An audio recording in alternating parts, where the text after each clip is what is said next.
Buenas noches.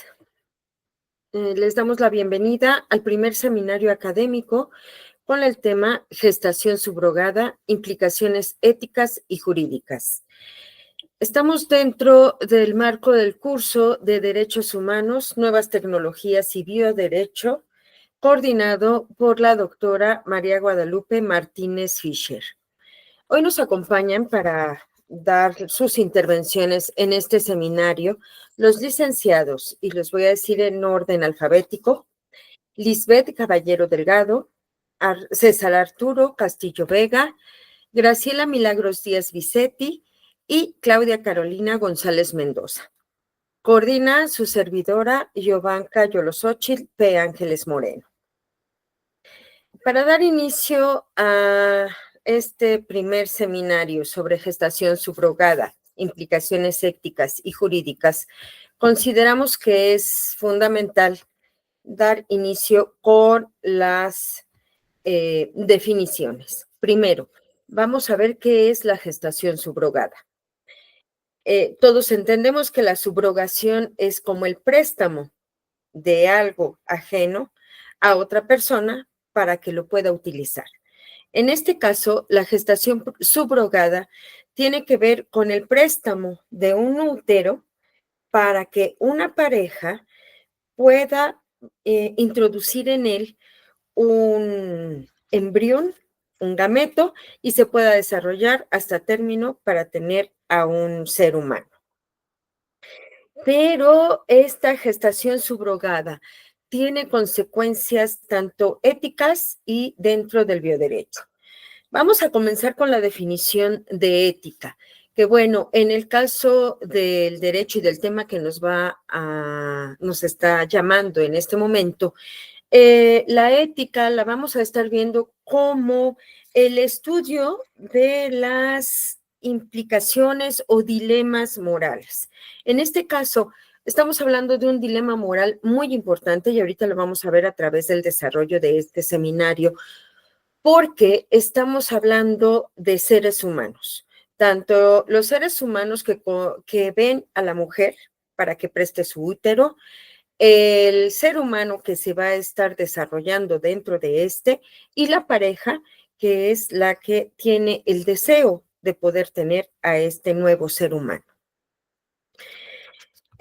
La ética forma parte del bioderecho y dentro del bioderecho vamos a tener una serie de disciplinas que se conjuntan para poder estudiar todos estos avances científicos y con temas fundamentales que son el origen de la vida, el concepto de la muerte y la toma de decisiones difíciles.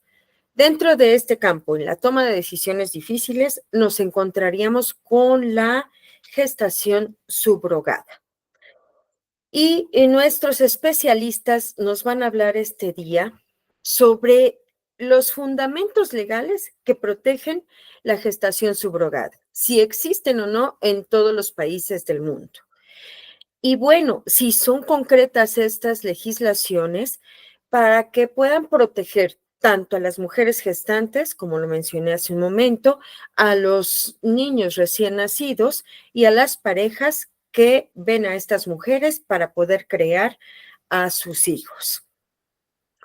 Pues me da mucho gusto, le doy la bienvenida nuevamente a nuestros ponentes y pues le voy a ceder la palabra a nuestra primera compañera, la licenciada Lisbeth Caballero Delgado, que nos va a dar algunos temas sobre los pros de la gestación subrogada. Licenciada Lisbeth, le cedo la palabra. Buenas noches, compañeros. En mi caso me ha tocado abordar los argumentos a favor de la gestación subrogada. Yo he querido básicamente concentrarme en dos argumentos. El primero, que es el libre consentimiento. En este caso, siguiente, por favor, gracias. En el marco, pues, de un acuerdo de voluntades, como si se tratara de un contrato, aquí lo que se prevalece es el valor de la libertad, ¿no? Y obviamente dentro de un marco garantista. Para ello también se tienen que cumplir ciertos requisitos que la mayoría de los países recogen, ¿no? Como por ejemplo la capacidad de ejercicio, la mayoría de edad, La plena información. En este caso es importante la plena información en lo que es la materia, ¿no? Básicamente, aquí es importante conocer el tema científico, genético, el tema jurídico, el marco normativo del país en el que se realiza la gestación, porque tenemos que tener en cuenta que existen países en los que existe una normativa muy rígida, hay inclusive penas de cárcel, entonces es muy importante ello.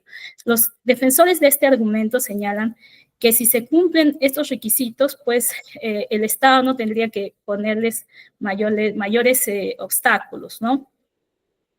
Ahora, el siguiente argumento vendría a ser el derecho a la paternidad o la maternidad, o conocido también como el derecho a la procreación. Está entre comillas porque no es un derecho plenamente reconocido por la normativa internacional. Sin embargo, los defensores alegan que estaría implícitamente acogido por el derecho a fundar una familia. Ese derecho sí cuenta con amplio reconocimiento a nivel mundial, como por ejemplo está reconocido en la Declaración Universal de Derechos Humanos, el Pacto Internacional de Derechos Civiles y Políticos, y también a nivel regional en la Convención Americana de Derechos Humanos, ¿no?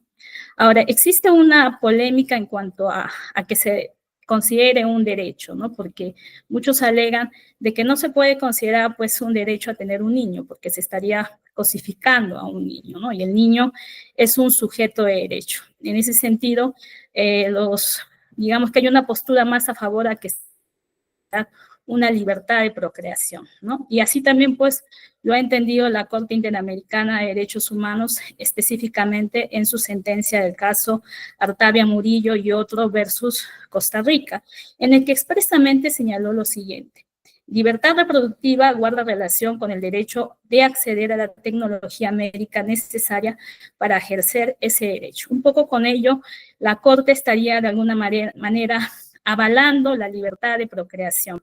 Obviamente dentro de ciertos parámetros, porque sabemos que todas las libertades también tienen ciertas restricciones.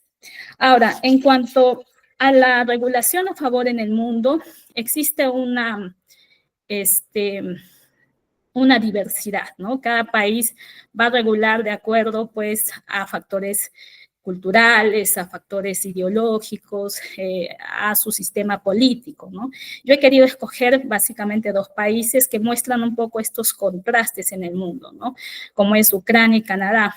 En el caso de Ucrania, es uno de los países que cuenta con una de las regulaciones más favorecedoras, ¿no? En este caso, ellos regulan los 2 tipos de subrogación, que es a título oneroso y a título gratuito. Y cuentan con una norma importante que es el Código de Familia, que específicamente en su artículo 123, numeral 2, regula derechos a favor de los padres de intención, negando derechos a la madre gestante y también eximiéndola de algún tipo de obligación o responsabilidad sobre el niño. En la legislación ucraniana se establecen ciertos requisitos importantes. Primero, que los padres de intención tienen que ser una pareja heterosexual, casada. Segundo, que uno de los padres de intención tiene que aportar el material genético. Se exige una conexión genética con el embrión, ¿no?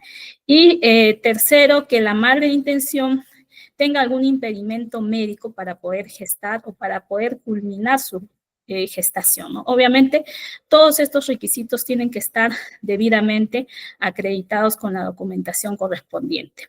Entonces, entre las ventajas legales que encontramos en Ucrania, tenemos que primero, lo que decíamos, ¿no? Es para todo tipo de gestación. En este caso no se exige una comisión especial que autorice, tampoco una orden judicial previa. Es uno de los pocos países en el extranjero, en Europa que da estas facilidades para parejas extranjeras, y el certificado de nacimiento es expedido inmediatamente después de producido el nacimiento del niño. En el caso de Canadá, ellos cuentan con una ley que es la Ley de Reproducción Humana Asistida. Básicamente lo restringen a la gestación de carácter altruista, ¿no? O gratuita. Y en este caso establece sí una compensación económica, pero solamente para cubrir los gastos que implique la gestación y el tiempo, ¿no? Que le conlleve en este caso a la madre sustituta. Presenta importantes diferencias con Ucrania, primero porque en Canadá sí está permitido que todo tipo de familia acceda a este tipo de gestación, como por ejemplo sería la pareja homosexual, también personas solas, ¿no? Pueden ser mujeres u hombres. No se exige un tipo de conexión genética con el embrión, ¿no? Y en este caso, lo que ellos tienen es lo que se puede obtener en ese país es una sentencia judicial, aunque esa sentencia no necesariamente debe ser reconocida automáticamente para efectos de inscripción civil, ¿no? Ahora, en Canadá también existen importantes restricciones y prohibiciones, ¿no? Como por ejemplo, no se puede aconsejar o inducir a que una mujer se convierta en madre sustituta, está prohibido cualquier tipo de agencia que coordine, que gestione este tipo de servicio, está prohibido pagar, ofrecer alguna cantidad de dinero también a las madres sustitutas. Entonces, en la práctica es complicado encontrar una madre sustituta, ¿no? Y las leyes en Canadá también son muy estrictas, ¿no? Porque si se vulnera la normativa, se puede acarrear sanciones que van desde multas hasta penas de cárcel, ¿no? En los casos más gravosos. Entonces, eso sería todo de mi parte. Doy pase a Giovanka. Gracias.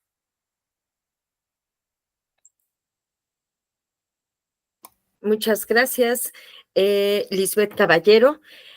Vamos a dar paso ahora al compañero, a la compañera, perdón, Graciela Milagros Díaz Vicetti, que también nos va a dar argumentos a favor de la gestación subrogada. Adelante, por favor.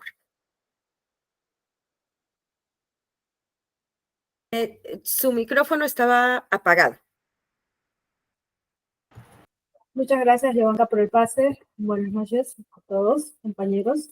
Bueno, continuando con los argumentos a favor de la gestación subrogada, es pertinente señalar que este tipo es un tipo de reproducción asistida, ¿no? Que se está dando actualmente y suscita importantes debates en el ámbito ético y jurídico, que es lo que estamos tocando justamente en estos momentos. Y estos debates se manifiestan de manera totalmente diversa, heterogénea, y es según el contexto sociocultural de cada país, ¿no? Eso se debe tener bien en cuenta, sobre todo al momento de las regulaciones que se dan, ¿no?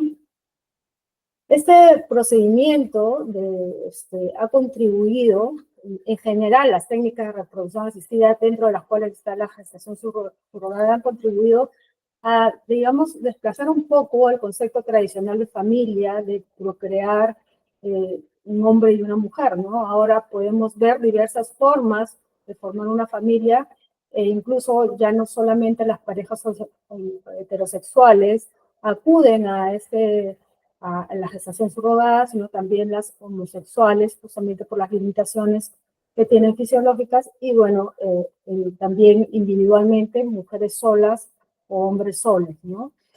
A estos actores que se les llama padres de intención, ¿no? Son los padres, los futuros padres del niño que van a ser, ¿no? Entonces tenemos aquí a todos los actores involucrados, la gestante, los padres de intención y el niño que está por nacer, ¿no? Ahora, esta transformación, esta nueva forma de familia, se podría decir que exige a la normatividad adaptarse a estas situaciones, a estos contextos, ¿no? Y obviamente la parte jurídica, la norma tiene que dar respuesta, el derecho tiene que dar respuesta a ir de la mano con estos avances científicos y los cambios de las necesidades sociales. En cuanto a la gestación subrogada, los conflictos éticos y jurídicos, bueno, se podría decir que se dan particularmente en el caso de los derechos y responsabilidades de las partes involucradas que ya hemos mencionado. Los argumentos principales a favor están relacionados con defendiendo los principios o los derechos fundamentales, ¿no? La libertad reproductiva, que forma parte, también lo he mencionado por nuestra compañera Lisbeth Caballero, ¿no? De la autonomía, la libertad de autodeterminación, y pues si se imponen restricciones ante ello, ¿no? Se tendría que ser la excepción y no la norma. Además, pienso que las restricciones al acceso a estas técnicas reproductivas, como es la gestación subrogada, puede constituir una forma de discriminación también que no, obviamente tampoco está avalada por la normativa internacional. Ahora, existen obviamente preocupaciones en torno a la gestación subrogada, que están relacionadas a la vulnerabilidad socioeconómica, por ejemplo, de la mujer, que conlleva o genera un riesgo de que se le explote, que las cosifiquen, ¿no?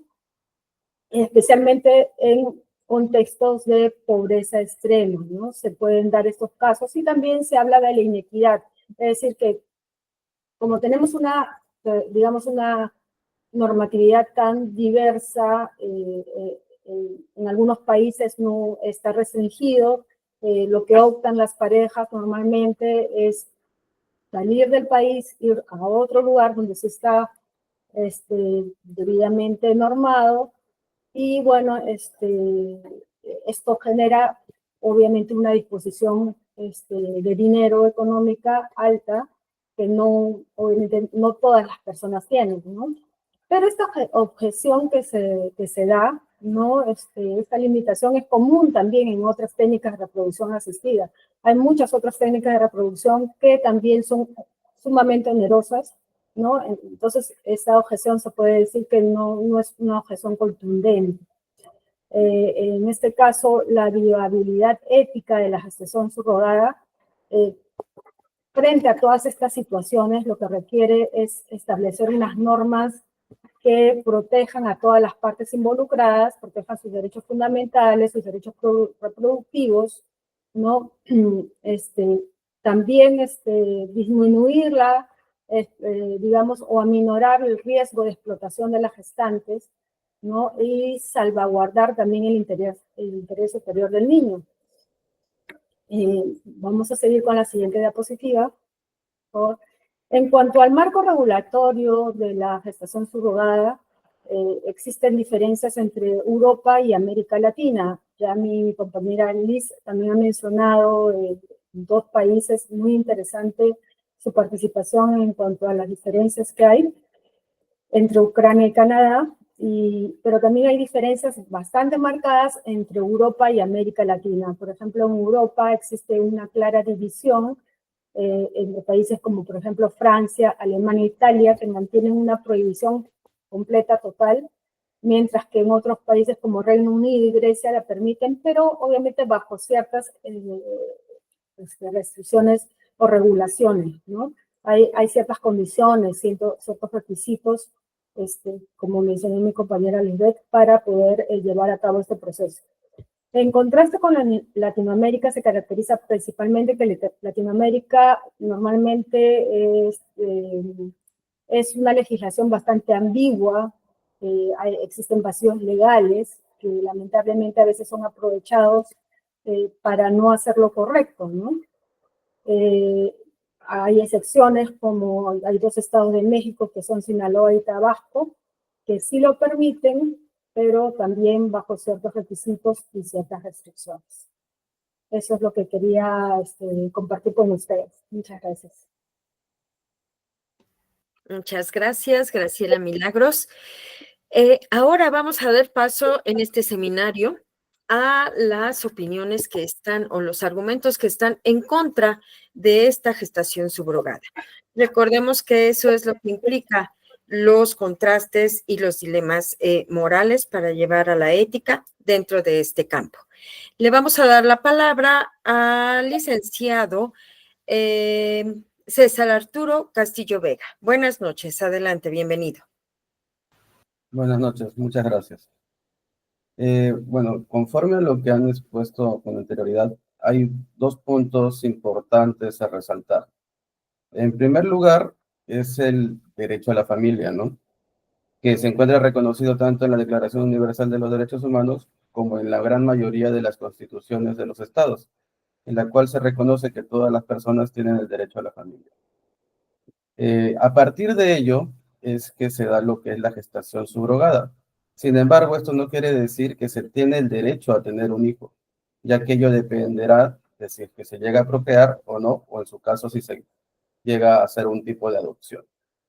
Ahora bien, como ya lo han definido, la gestación subrogada lo que hace es que una madre o una mujer que es infértil puede recurrir a una tercera persona para que ésta, en lugar de ella, lleve en su vientre a su hijo, ya que normalmente se da a través de lo que es una gestación in vitro, ¿no? En la cual se unen los gemelos, tanto del padre y la madre, y es la madre, es una tercera persona quien llevará en su vientre al menor. Ahora bien, con ello partimos de que deben existir ciertos requisitos para que se dé la gestación subrogada. Como tocaron anteriormente, hay legislaciones que incluso permiten que familias unilaterales, por un hombre o una mujer, puedan recurrir a la gestación subrogada, o incluso en la que una pareja homosexual pueda recurrir a la gestación subrogada. Aspectos con los cuales yo no estoy de acuerdo, ya que solo se debe dar en los casos en los que las mujeres son infértiles. Hay que tener en cuenta también que actualmente las parejas no buscan desde un inicio concebir.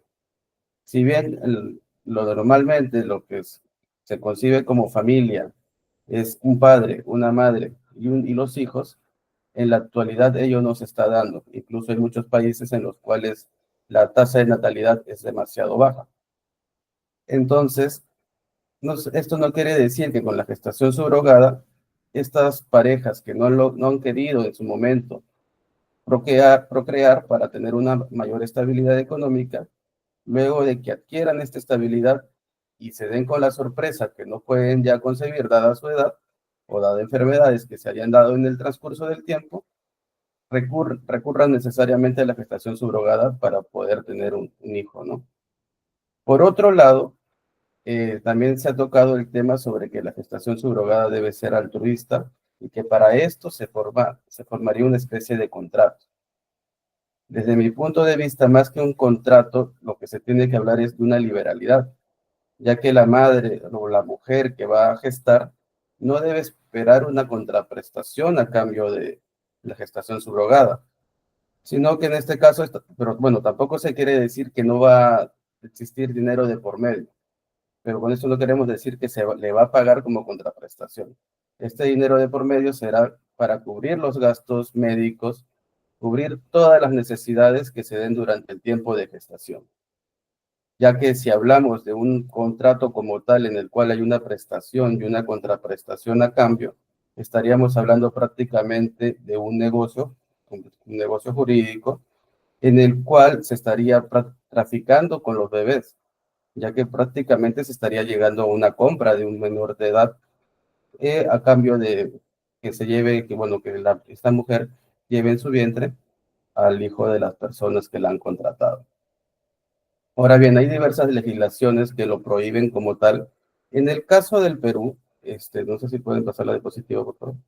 La Ley General de Salud establece que toda persona tiene derecho a recurrir a su tratamiento de infertilidad y así como procrear mediante el uso de técnicas de reproducción asistida. Con esta primera parte se da a entender que con la reproducción asistida estaría permitida la gestación subrogada. Sin embargo, continuando, dice que siempre que la condición de la madre genética y de la madre gestante recaiga sobre la misma persona. Entonces, con esta segunda parte podemos entender, si lo interpretamos taxativamente, que se prohíbe la gestación subrogada, ya que no se permite que una tercera persona, como sería esta mujer que va a llevar en su vientre al embrión, participe, ya que debe ser la misma persona quien sea la madre gestante y la madre genética. Entonces, así tenemos que en el Perú se encuentra prácticamente prohibido este tipo de gestación, bueno, la gestación subrogada como tal. Por otro lado, un punto importante que se debe tener en cuenta es que si bien con la gestación subrogada se le da la posibilidad a dos personas de tener un hijo, no podemos dejar de lado también los derechos que se encuentran intrínsecamente vinculados con ello. Por ejemplo, tenemos un caso que pasó en el Perú, en el cual un presentador de televisión que es abierto, bueno, que es homosexual, quiso tener hijos y recurrió a la gestación subrogada, pero la realizó en el extranjero. Una vez que regresó al Perú, intentó inscribir a sus hijos en los registros nacionales para que puedan optar a su documento nacional de identidad.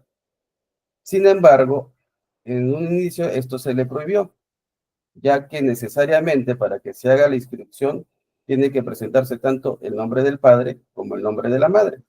Sin embargo, en este caso no se podía dar ello, ya que con la gestación subrogada, una vez que nace el bebé, la madre gestante prácticamente renuncia a todos los derechos que tiene como madre. Entonces no se podía presentar, para lo cual tuvo que llevar a cabo un juicio en el cual se reconoció que tenía que inscribirse estos menores, ya que se estaría vulnerando su derecho a la identidad. Entonces, existen muchos derechos conexos conjuntamente con la gestación subrogada, los cuales no se pueden perder de vista. Otro de estos derechos, por ejemplo, es el derecho que tendrían estos embriones que se generan como entre la unión de los gemelos, tanto del padre como de la madre, ya que a través de la inseminación in vitro no solo se forma un embrión, sino varios embriones a los cuales se le hace un estudio genético y se va descartando aquellos que no se consideren aptos para que puedan ser fecundados.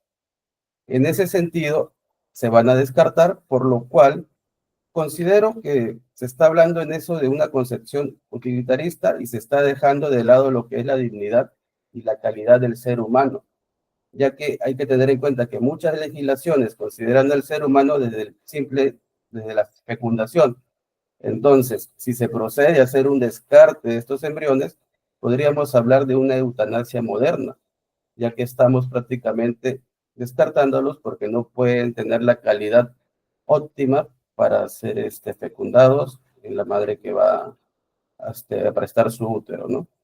Por otro lado, hay unas concepciones respecto de la gestación subrogada que muchas personas le llaman el alquiler de vientre, lo cual desde mi punto de vista no tiene que llamarse así, porque si hablamos de un alquiler nuevamente, incurrimos en decir que se va a pagar una contraprestación por el uso de un vientre, lo cual no puede darse.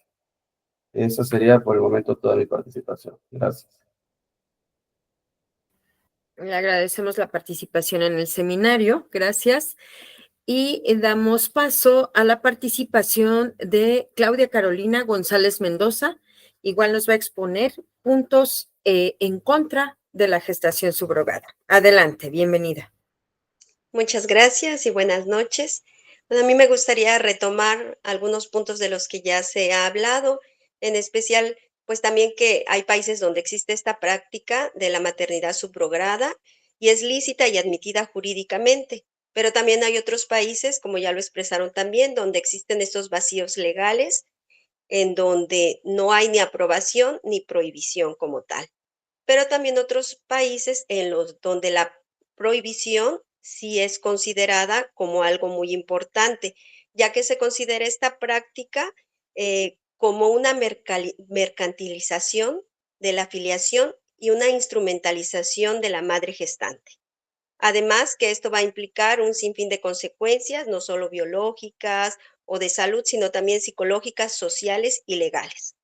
Y en estos puntos, en estos últimos puntos es donde me gustaría enfocarme, ¿no? De estos países en donde se prohíbe. Y en un primer punto, pues es ver cómo estos contratos que regulan esta práctica encubren la venta, la compraventa de niños y que en algunos, pues quieren evitar los trámites propios de una adopción. Sabemos que si hay personas que no pueden tener hijos, podrían recurrir a la adopción, ¿no? Que tiene una serie de trámites también legales y a veces pues buscan como una forma de alternativa esta práctica de la maternidad subrogada, ¿no? En estos contratos o en algunos contratos, no en todos, como hemos visto también en los ejemplos que nos han dado, existen cláusulas donde se determina una cantidad monetaria a cambio de la gestación y del alumbramiento del menor. Por ello se discute este conflicto de intereses, ¿no? Entre el deseo de las parejas que quieren ser padres en torno a este desarrollo económico que trae esta práctica reproductiva, ¿no? Y de ahí que existen agencias especializadas o despachos de abogados o otros que están acompañando este proceso de la maternidad subrogada, ¿no? Por lo tanto, se va a ver esta instrumentalización de la mujer gestante al considerarla como una incubadora humana, ¿no? En el que hay un lucro económico, ¿no? En el informe de la relatora especial sobre la venta de niños y prostitución infantil, en el 2017, la relatora destacó lo siguiente, que las instituciones nacionales de derechos humanos y las organizaciones de la sociedad civil deben transmitir la preocupación por las potenciales adopciones ilegales y los acuerdos comerciales de maternidad subrogada internacional. Con esto, con la finalidad de no legitimar la venta de niñas y niños a través de figuras como la gestación subrogada. Con esto, pues se refuerza esta idea de que estos contratos de alguna manera están vulnerando los derechos tanto de las mujeres gestantes como de los niños, ¿no? Otro aspecto en relación con estos contratos es que se ha suscitado en personas en situaciones de desigualdad, ¿no? Como es el caso de mujeres de escasos recursos, que es muy propio de países del tercer mundo, y pongo como ejemplo, pues, Tabasco aquí en México, en donde las personas, pues, a veces no tienen esas posibilidades económicas o esas oportunidades a trabajos remunerables mejores, y por lo tanto tienen que recurrir a poder rentar o prestar su vientre, ¿no? También existen casos en Estados Unidos, en Europa, en personas de edad media, ¿no? Porque sabemos que solventar estos gastos implican, pues, algo muy, muy elevado, ¿no? Lo que resulta en relaciones de explotación, tanto de las mujeres de bajos recursos que están en estos entornos precarizados y, pues, que no eligen de manera libre y voluntaria esto, sino a partir de su situación de vulnerabilidad, ¿no? Entonces, las condiciones sociales y económicas en las que se encuentran estas mujeres, como puede ser en México o en otros países del tercer mundo, como lo expresaba, pues se ven obligadas a optar por este tipo de contratos, ¿no?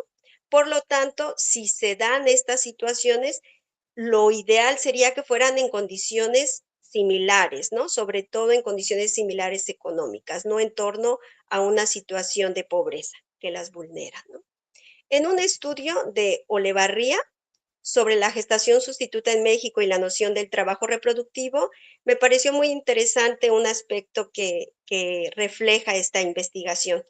Manifiesta que algunas perspectivas legislativas consideran a la gestación sustitutiva como una explotación de mujeres con fines reproductivos y detrás de esto muchas veces está la trata de personas, que de alguna manera pues es algo también no solo nacional, sino sabemos que la trata de personas es a nivel internacional, ¿no? Y que se estima que esta industria dedicada a la reproducción sustituta, pues es una industria millonaria, ¿no? Y que también trafica con bebés dentro de los límites nacionales y también internacionales. Entonces, creo que este es un punto muy importante como para poner en cuestión, pues, la maternidad subrogada, ¿no? Cierto que se dice que es en libertad, pero esta libertad podríamos decir que es, entre comillas, por la vulnerabilidad en la que se vive quienes ofrecen su vientre, ¿no? Para este tipo de gestación. Otro de los elementos importantes en contra es que pueda atentar en contra de la dignidad de la persona, ¿no? Tanto de la mujer como gestante, que no es tratada como una persona, sino como un objeto. Nuevamente, repito, se le cosifica como un mero organismo reproductor. Y es una forma de utilizar a la mujer como una máquina de reproducción, ¿no? de alguna manera también al hijo que lleva en su vientre, pues se le ve como un objeto comercial. Yo sé que suena así como muy, muy frío y muy fuerte, pero en el fondo cuando vemos un contrato que implica lo económico, pues está dentro de este proceso de comercialización, ¿no? Entonces no se respeta la dignidad de la madre portadora, ya que supone una concepción dualista, donde va a disgregar a la persona, ¿no? Sabemos que una mujer embarazada tiene un vínculo con el ser que lleva adentro. Y a partir de esta práctica se está haciendo como de lado la cuestión de los sentimientos, de las emociones, de la autonomía del propio cuerpo en relación a lo corporal, ¿no? Entonces se le ve más nada más desde la parte corporal y no de todo lo que implica una gestación. Entonces la maternidad, de alguna manera, este tipo de maternidad genera una ruptura desde lo afectivo, ¿no? Porque también en el contrato se le indica, ¿no? Que no tiene que hacer ese vínculo con el ser que lleva dentro y que al final de la gestación, pues lo tiene que entregar, ¿no? Y hasta ahí termina el contrato. También atenta contra la dignidad del recién nacido, primero al verlo como un producto, ¿no?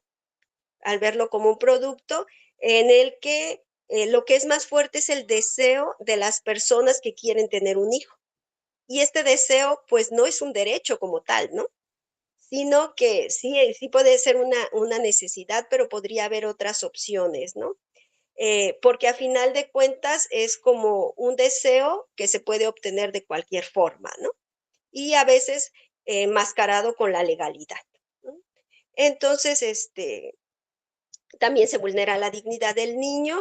Esta maternidad impide al niño conocer su origen biológico y también su identidad, ¿no? En relación a el ser que lo llevó en su vientre, ¿no? Y el último argumento es que existe una mercantilización y comercialización del cuerpo humano. No se limita solo a la mujer, como decía, sino están involucradas las agencias especializadas encargadas de gestionar estos procesos, ¿no? Y de relacionar a los sujetos, formalizar los contratos, vigilar sus cumplimientos y otras cuestiones dentro de lo legal o lo ilegal, ¿no? Esta práctica, según algunos estudios, se ha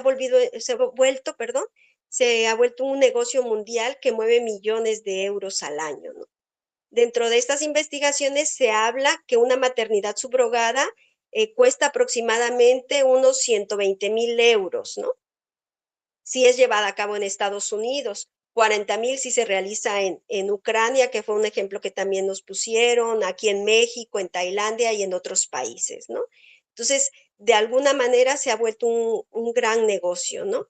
Las agencias empresariales hacen una selección, como ya lo decía el compañero César, ¿no? Hay una selección de los candidatos y también del mismo proceso de fecundación, ¿no?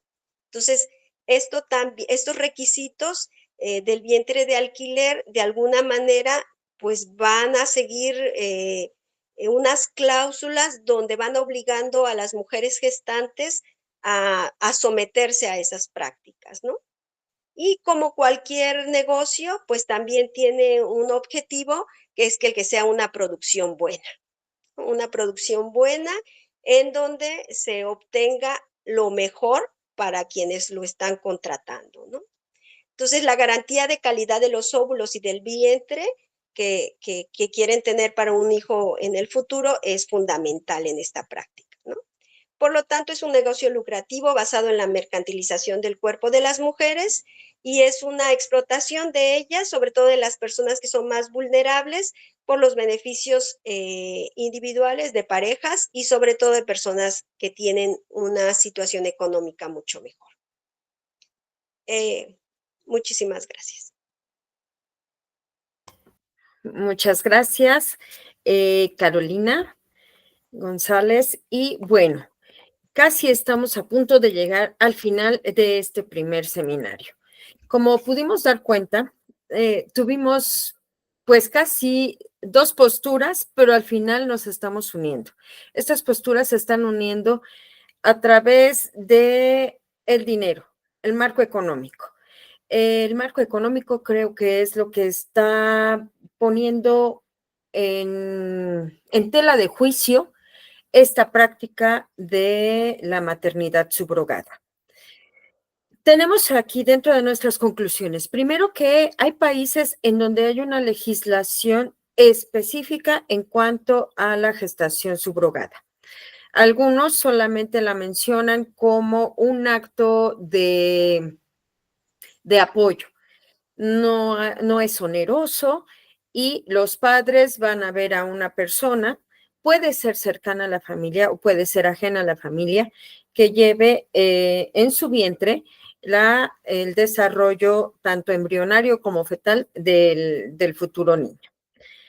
Es una oportunidad para familias diversas, ya que pueden hacer uso de esta subrogación parejas homosexuales y, como comentaron, hombres y mujeres que viven sin pareja.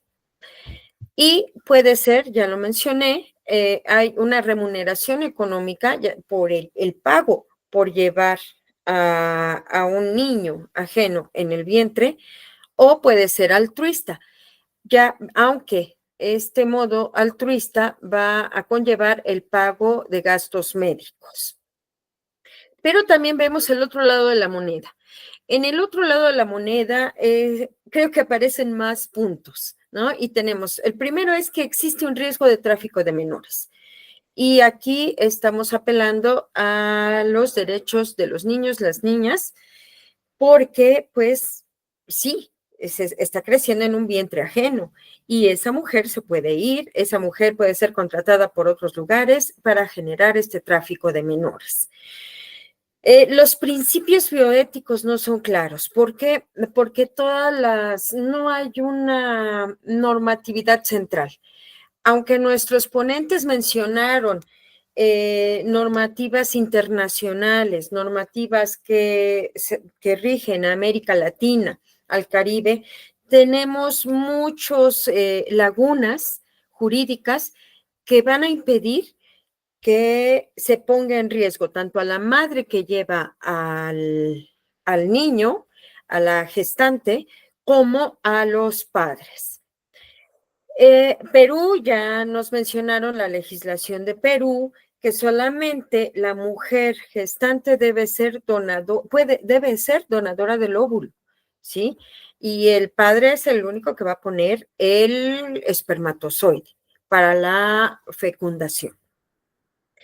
Finalmente, nosotros estamos en América Latina y América Latina tiene una diversidad cultural, social, ética, incluso de grupos que vivimos en cierto territorio, ¿no? Tan solo en México habitan 67 grupos, tenemos 67 lenguas, 67 culturas, y todas estas tienen una forma de ver distinta al mundo, a los niños y a las mujeres. Entonces, es importante que las políticas internacionales se apliquen a esta diversidad cultural y que además no se pierda de vista la protección de la dignidad y los derechos humanos, tanto de la mujer gestante como del niño que se lleva en el vientre subrogado. Pues hasta aquí, no sé si nuestros ponentes quieran agregar algo más. Les estoy pasando en este momento en las diapositivas las referencias bibliográficas que utilizaron nuestros ponentes y que hicieron mención de estas a lo largo de su disertación. Si no hay más, les agradecemos su presencia en este primer seminario de bioderecho sobre subrogación, efectos éticos y de bioderecho. Agradecemos su presencia, agradecemos la presencia de nuestros ponentes. Muchas gracias y buenas noches.